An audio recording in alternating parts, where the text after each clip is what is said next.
Hello humanoids, welcome to Halfling Hobbies. I'm Halfling Hannah, and today we are talking CoS Strahd. Specifically, how to create the plot in CoS Strahd that keeps your players engaged and moving forward. So, here we go.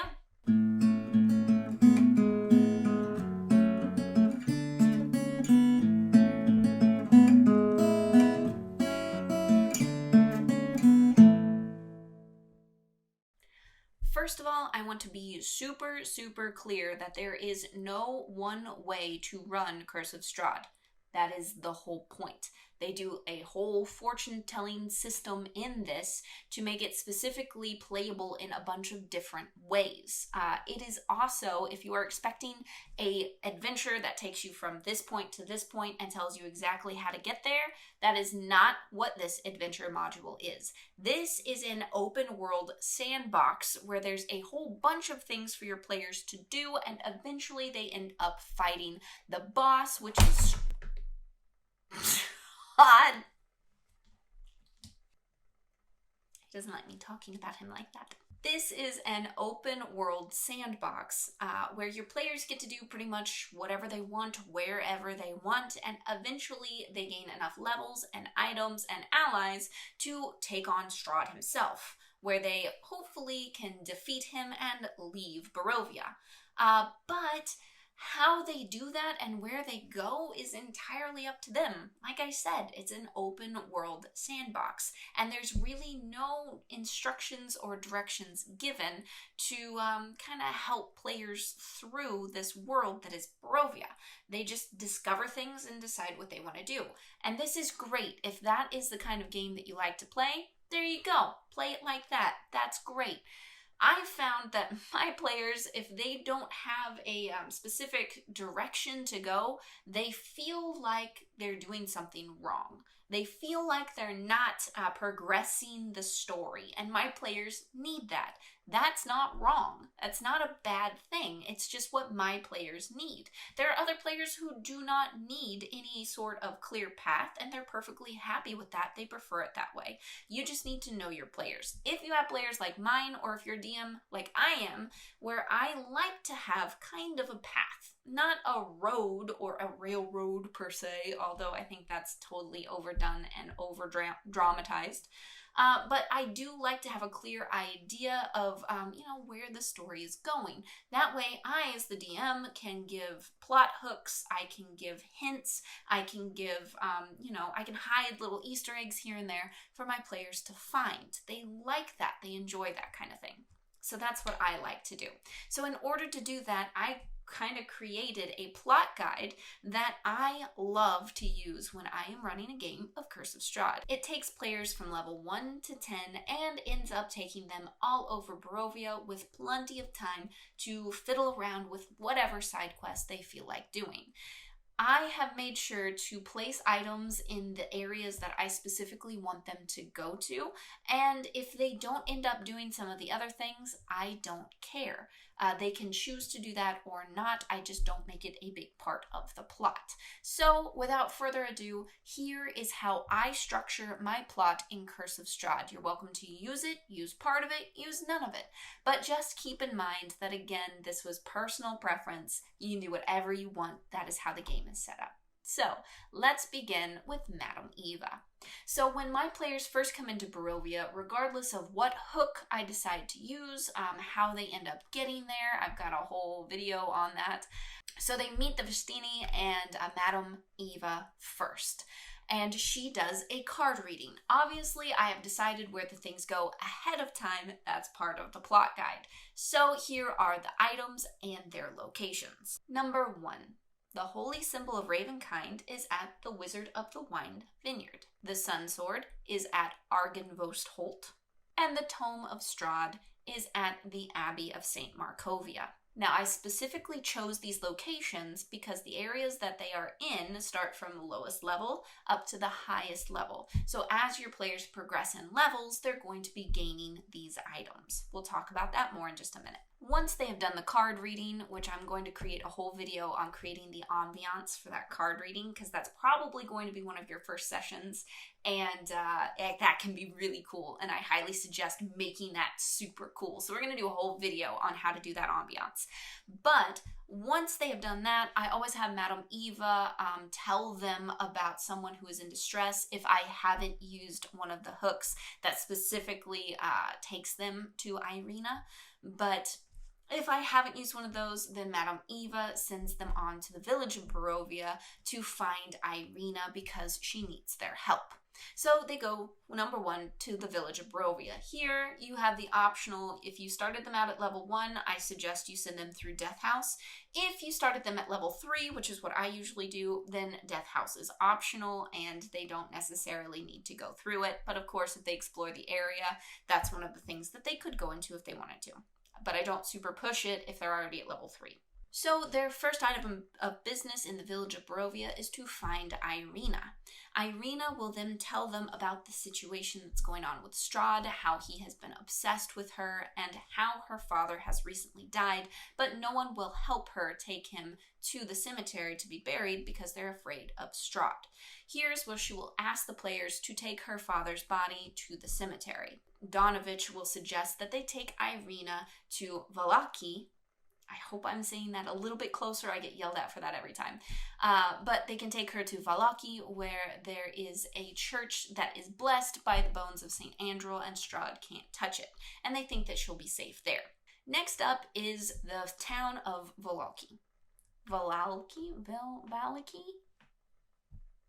So their primary mission here is, of course, to take Irina to the Church of St. Andrew, where they will learn that the bones of St. Andrew are actually missing, and the priest will ask them to locate them. Regardless of whether they locate the bones or not, in 3 days, Strahd will show up in Valaki to absolutely torment the town. Now, this can be really, really bad if the bones aren't restored, or not so bad, but still kind of terrifying if they are. Either way, they get to meet Strahd and see how horrible he is there in Valaki. After the players have dealt with Strahd one way or another, that is when I have the innkeeper at the Blue Water Inn ask the players to do him a favor and go check on his father at Wizard of Wine's vineyard. This takes them out of Valaki on to Wizards of Wine. That is their next quest for sure that they know of. However, of course, there's lots and lots to do in Valaki, and I have a whole DM's guide that I've created to help you keep track of everything that happens here because it is a lot. There's subterfuge, there's these holidays that keep happening that are absolutely ridiculous, and the Burgermeister is obsessed with making sure everyone's happy, and if anyone appears not to be happy, they get thrown in the stocks. Like, there's a lot going on here. I've got a video that's all about the secrets of Valaki that you can look at if you want to know all of those secrets, and that guide is available on Patreon, as well as my full Curse of Strahd binder, so make sure you check that out. So next up, they're going to Wizard of Wines. Here is where they deal with the Druid and the Blights, and they find out what has been happening to the wine. Once they've dealt with the Druid and they restore the flow of wine to Barovia, then Davian will give them the holy symbol of Ravenkind, their first item that they need to defeat Strahd, and send them on their way back to Valaki to take a shipment of wine to Blue Water Inn. Once they arrive back at Blue Water Inn, they've proven themselves to the Order of the Feather, and Erwin reveals the order to the players and lets them know that they are there to help them in whatever way that they can, so long as they don't reveal their secret society.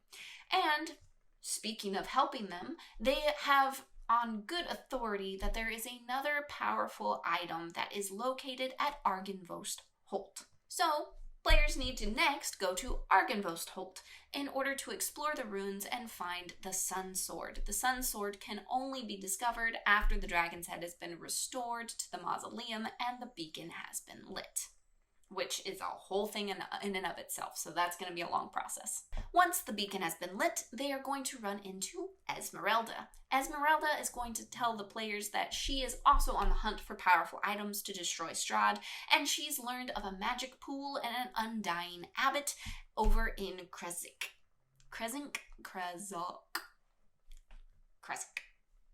The village of Krezk is completely walled off, and they do not allow visitors. But if the wine has been restored, which it should be, because that was back at the beginning of our plot, see how this is all working together, then the Martikovs will vouch for the players, and they will be allowed into Krezk. There, they will spend the night with the Burgermeister and his wife, where they learn that they are mourning the loss of their last child. It is that night that the abbot will appear and tell them he can raise their child from the dead in exchange for a wedding dress. Players have a couple of options here. Number one, they can go with Anna back to Valaki and try and get the wedding dress from the Burgermeister's wife. Or two, they can simply sneak into the Abbey and see what the heck is going on in there after they've heard, I'm sure, lots of rumors about it. Either way, once they gain access to the Abbey, they're going to find the Tome of Strahd in the main area, along with the abbot and his flesh golem.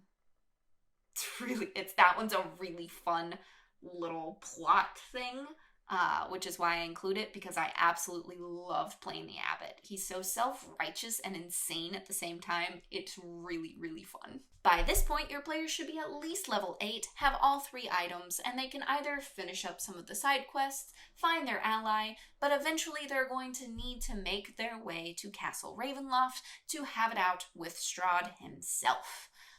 This is where you have your final battle, should be epic and super fun, and win, lose, or draw, this is the end of the adventures in Rovia. Not everything is included in this guide. I didn't include the werewolves, I didn't include the witches, I didn't even include the druids, because it wasn't necessarily about including everything. It was simply having that guide of those items and where they might be located at different places to encourage my players to explore the area in a step-by-step way that is appropriate for their levels. Because the last thing I want is them at level 3 trying to make it all the way to Krezk and getting killed by wolves on the way. There are lots and lots of side quest options, lots of things for your players to discover and to do on their own. It does not feel rushed, and it certainly does not feel like you're forcing them in any direction by doing it this way. If you love the werewolves or you love the Vestini plot lines and things like that, and you prefer to do those, simply switch them out. Just make sure that you are placing items at different levels so that your players get them as they are leveling up, and it encourages them to go in different places in Barovia. If you would like the Curse of Strahd companion binder, make sure you sign up for Patreon. And if you would like some incredible ambiance to go with your Curse of Strahd adventure, may I recommend Firelight Fables candles. These are incredible. They literally smell like a fantasy novel, and not like the pages of the book, like what you would picture in the novel. This one that I have burning is Dark Forest, and it's absolutely perfect for Curse of Strahd, and I highly recommend. A couple of my absolute favorites you can't go wrong with are Rustic Tavern and Halflings and Pipeweeds. I'm gonna have to get some more of those soon because they're almost all gone, because that is what I use when I'm writing for Patreon, for my website, all those things. They're absolutely perfect. They really put you in that fantasy mood. So thank you to Firelight Fables for partnering with us. Make sure that you get 10% off your entire order by putting Halfling 10 at checkout. However you decide to run Curse of Strahd, it's going to be fun. And I sincerely hope that this plot guide helps to give your game advantage. And until next time, my friends, it's Halfling Hannah here, signing out. Big, over-the-top, huge thank you to my patrons. These are all the Halfling heroes that make this channel possible. You guys are amazing, and I love you. It's so much fun to hang out with you on Discord. So if you want to be part of this really cool and awesome community, come join the fun at patreon.com/halflinghobbies.com. Bye.